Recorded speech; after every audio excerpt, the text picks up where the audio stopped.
Dicas do autor.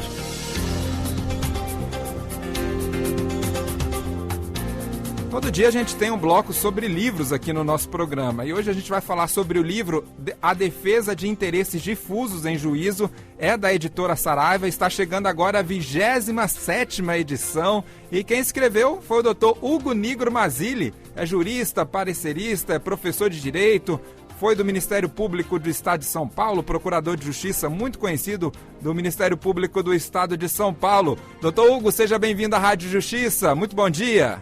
Bom dia, Pedro Beltrão. Um grande abraço a você e aos ouvintes da Rádio Justiça. É sempre uma alegria tê-lo aqui ao nosso lado, doutor Hugo, hoje para falar desse importante livro. Eu falo importante porque ele é um marco na história dos direitos difusos. Estou falando do livro A Defesa dos Interesses Difusos em Juízo. Está chegando agora a 27ª edição. O livro tem uma longa história, doutor Hugo. Pois é, tem uma história comprida mesmo. Eu me lembro que quando surgiu a Lei da Ação Civil Pública em 1985, ela era uma novidade no direito brasileiro. Era uma verdadeira revolução, porque nós estávamos acostumados com o processo individual e essa lei trouxe pela primeira vez o processo coletivo para a defesa de meio ambiente, de consumidor e outros interesses que são da coletividade. E eu resolvi escrever um trabalhinho despretensioso lá na década de 1980, e o trabalho foi crescendo, a jurisprudência foi chegando, a doutrina, a lei modificando, e hoje o processo coletivo é uma realidade no país. Sem dúvida. Tivemos, como o senhor falou, em 85, a Lei 7347, que é a Lei da Ação Civil Pública, e posteriormente foi tão importante esse trabalho que eu acredito que chegou pelos reclamos da sociedade, a nossa Constituição de 1988? É verdade. Foi até uma novidade, porque o Constituinte geralmente consagra na lei maior institutos consolidados, institutos que têm uma certa tradição jurídica já de existência.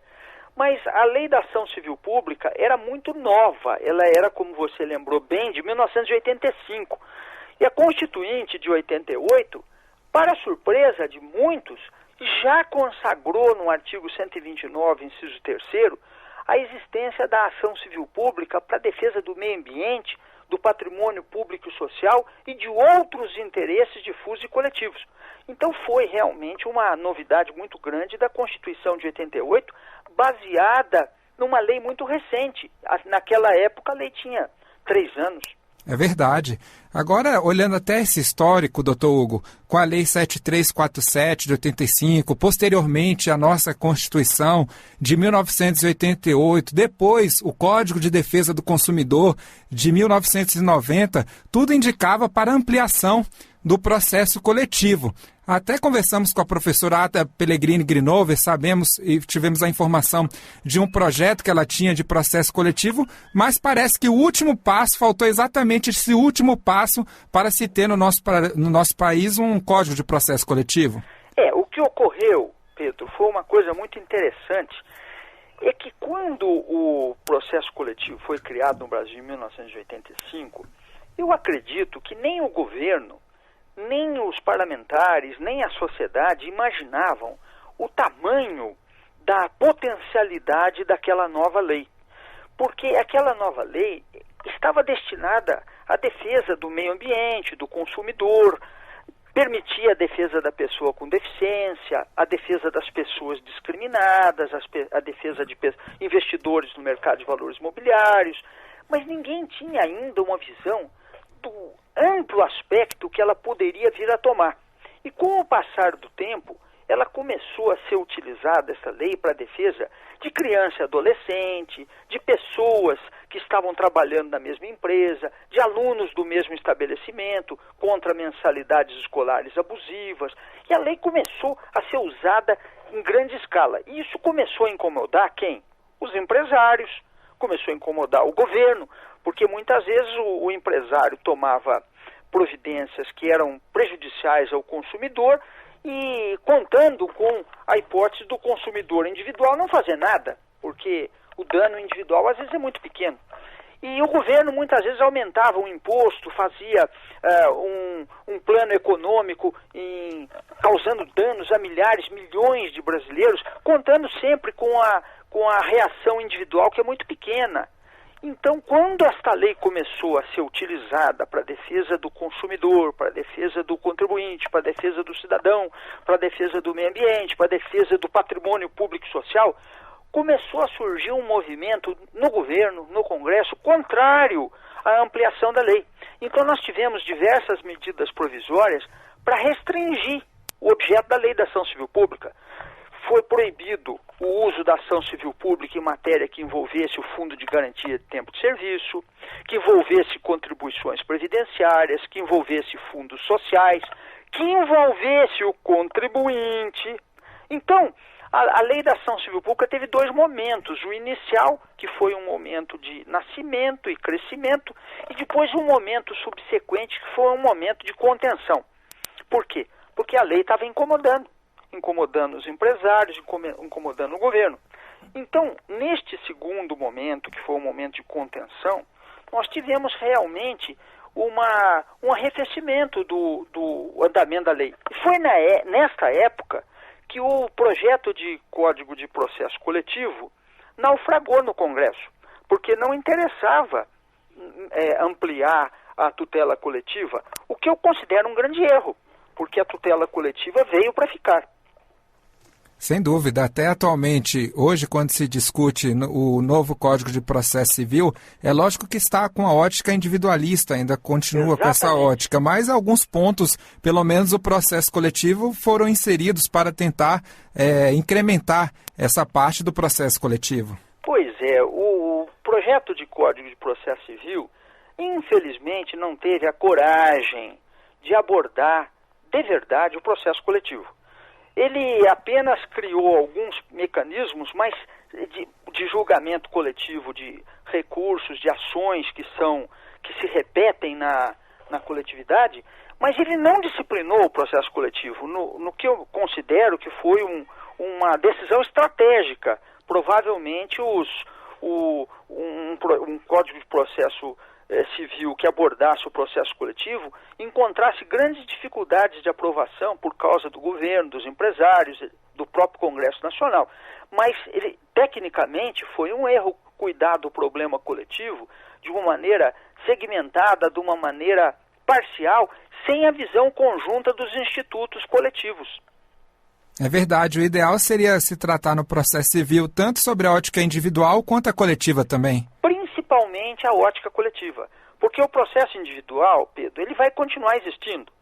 Sempre que um indivíduo me causar um dano a mim individualmente, eu terei que reagir também de uma maneira individual. Agora, hoje, numa sociedade de massa, grande parte dos danos que existem não são mais individuais. Você imagine um aumento de um imposto, não é problema do João nem do José, é de milhares, milhões de brasileiros que estão na mesma situação. Um aumento de mensalidades escolares num colégio, isso não vai atingir só o filho da Maria ou do João, vai atingir todos os alunos daquele estabelecimento. Você imagine uma política discriminatória em razão de uma pessoa portadora de deficiência que não tem acesso a um próprio público. Isso não é um problema do trabalhador João ou José que é deficiente, é um problema para todas as pessoas que têm a mesma deficiência e que precisam de ter acesso àquele próprio público. Então, hoje, o processo coletivo passou a ser uma verdadeira necessidade para desafogar a justiça e para dar eficiência na decisão do Poder Judiciário. Porque não adianta nada o processo individual resolver o problema para o João, num aumento ilegal de mensalidades escolares, quando todos os outros que estão na mesma situação não terão solução nenhuma. E a gente percebe que hoje, atualmente, são várias técnicas utilizadas exatamente acabar com o congestionamento no Poder Judiciário. E nesse caso, nós temos, por exemplo, repercussão geral, temos a súmula vinculante. Quer dizer, o processo coletivo seria uma dessas técnicas, doutor? Seria a maior de todas. O processo coletivo é a melhor maneira de resolver as lides de massa. Você imagine, Pedro, uma fábrica que coloque no mercado milhares de produtos com defeito. Vamos dizer, uma lata de leite em pó que deveria ter 1 quilo e tem 800 gramas. Individualmente, quem entraria na justiça para reclamar a diferença? Ninguém. O custo do processo é muito superior ao prejuízo econômico da compra de uma lata de leite nessa condição. Talvez reclamassem da diferença os consumidores que compram em maior quantidade, mas a grande jogada do empresário que fizesse isto seria que, na verdade, o prejuízo seria individualmente muito pequeno e ninguém procuraria justiça. Agora, no processo coletivo, não. Alguns legitimados, o povo não é nem obrigado a contratar advogado, o indivíduo lesado não precisa nem se mexer, mas o Ministério Público, a Defensoria Pública, uma associação civil, o próprio Estado, a União, o município, uma fundação, o PROCON, eles podem comparecer à Justiça com uma ação de natureza coletiva, chama-se ação civil pública ou ação coletiva, e eles dizem ao juiz: senhor juiz, a fábrica tal colocou milhares, milhões de latas de leite em pó no mercado com quantidade inferior ao que está na embalagem. Isso causou um prejuízo à sociedade e nós queremos apurar esses fatos aqui e queremos que o senhor condene a fábrica a pagar uma indenização. Muito bem. Uma vez julgada esta ação e uma vez recolhido o valor da indenização, o que se faz com esse dinheiro? Para todas as pessoas que puderem demonstrar que tiveram um prejuízo econômico diferenciado, eu, por exemplo, comprei 10 latas, você comprou 50, o outro comprou uma, desde que a gente possa provar isso, nós não precisamos fazer um processo contra a empresa para termos uma indenização. Nós simplesmente nos habilitamos com aquela sentença na mão para executar diretamente a parte que nos cabe. Você vai dizer, e aqueles milhões de indivíduos que compraram uma lata, não tem nem recibo, não tem nota fiscal e nem ficaram sabendo? Bom, com relação àqueles, a empresa que causou o dano vai ter que pagar a indenização também. Vai ter que pagar.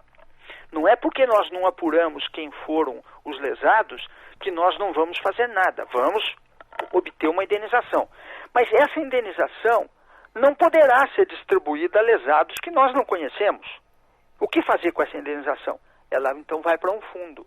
Vai para um fundo, é um fundo estatal que é administrado pelo Estado e pela sociedade, e esse fundo vai ser usado em benefício da reparação de outros interesses difusos lesados, como, por exemplo, outras lesões ao consumidor, outras lesões semelhantes. Então, esta é a vantagem do processo coletivo. Ele não deixa o lesado sem indenização, não obriga ao comparecimento individual ao processo, é muito mais econômico, porque ninguém tem que contratar advogado individualmente, e mais do que isso, aquela indenização, a caso obtida, será destinada aos lesados que forem identificados e o restante será destinado a um fundo que vai reverter para benefício da coletividade. O que mostra a vantagem de todo esse processo. Agora, uma curiosidade que eu gostaria de saber, doutor Hugo, é porque o título do livro é o seguinte: A Defesa dos Interesses Difusos em Juízo. Hoje em dia, se há tripartição dos interesses coletivos em difusos, coletivo stricto sensu e individuais homogêneos. Por que o senhor colocou no título o difusos, interesses difusos? Pois é, o que ocorre é o seguinte: na verdade, o título do livro diz menos até do que o conteúdo, porque o conteúdo do livro, ele aborda mais do que a defesa dos interesses difusos. Mas esse é um título tradicional. Quando foi lançado, era o título original e foi mantido porque é uma tradição de continuidade. Mas eu, para resolver esse problema, eu fiz um subtítulo. Então, o título do livro é mesmo, como você falou, a defesa dos interesses difusos em juízo. Mas, se você examinar na própria capa do livro, já tem um subtítulo dizendo o seguinte: meio ambiente, consumidor, patrimônio cultural, patrimônio público e outros interesses. Então, neste trabalho, eu não abordo apenas a defesa do interesse difuso em juízo. Não, eu abordo também a defesa do meio ambiente, do consumidor, do patrimônio cultural, do patrimônio público, a defesa da pessoa com deficiência, a defesa da mulher, a defesa das pessoas discriminadas, a defesa do idoso e também a defesa de outros interesses, entre os quais, evidentemente, os interesses coletivos e os interesses individuais homogêneos. Talvez, Pedro, seja interessante dizer aos nossos ouvintes a diferença entre o que é interesse difuso, o que é interesse coletivo e o que é interesse individual homogêneo. Para muitos ouvintes, interesses difusos podem parecer interesses confusos, mas essa é uma semelhança apenas de palavras, são coisas bem diferentes. Os interesses difusos são interesses que atingem um grupo indeterminado de pessoas na sociedade. Por exemplo, você imagine a poluição ambiental numa capital. Como é que eu vou identificar cada lesado, cada pessoa que está sofrendo com a poluição ambiental? Você vai falar, é muito fácil, são os moradores da cidade. Bom, os moradores de uma cidade grande não são facilmente identificáveis. Por quê? Tem gente mudando para lá, tem gente saindo de lá, tem gente nascendo, tem gente morrendo. A poluição de um bairro se comunica muitas vezes a outro bairro. Então, isso nós chamamos de interesses difusos. São interesses de um grupo indeterminável de pessoas que compartilham o dano sem que eu possa identificar nominalmente cada lesado. Isso não ocorre apenas no exemplo que eu dei. Não. Vou dar um outro exemplo. Você imagine uma propaganda enganosa divulgada na televisão. Uma empresa quer vender um produto e na televisão faz uma propaganda apregoando uma qualidade que aquele produto não tem. Ela enganou pessoas. Que pessoas? Nós nunca saberemos todas as pessoas que ouviram aquela propaganda. Esses são interesses difusos. E o coletivo? O interesse coletivo, no sentido estrito, é um interesse de um grupo já determinável de pessoas que estão ligados pela mesma relação jurídica comum. Então, exemplo, você imagine um grupo de pessoas, centenas de pessoas que façam parte do mesmo consórcio de automóvel ou consórcio para aquisição de qualquer bem. Suponha que haja um aumento ilegal na mensalidade e eu queira discutir em juízo a ilegalidade do aumento, você veja que todo aquele grupo está reunido pela mesma relação jurídica básica comum. Então, quando o juiz na ação coletiva chegar e disser estou entendendo que esta cláusula é abusiva e é nula, ele está anulando a cláusula para quem? Para todas as pessoas que estão naquele grupo, pessoas determinadas. Não é como no interesse difuso, porque o interesse difuso pega pessoas que eu nem conheço. Mas naquele caso da cláusula ilegal, aquela decisão do juiz vai anular aquela cláusula apenas para os que assinaram o contrato. E então chegamos ao interesse individual homogêneo. E este último, qual é o interesse individual homogêneo? Este também é simples. O interesse individual homogêneo é um interesse também de grupo. Ele reúne um grupo de pessoas que sofreram uma lesão. Só que, no interesse individual homogêneo, eu, além de saber o nome de cada um dos lesados, eu também sei a parte que cabe a cada um de uma indenização acaso obtida. Então vamos dar um exemplo para você. Você imagine que uma empresa que fabrica automóveis coloque 1000 automóveis no mercado com o mesmo defeito no freio.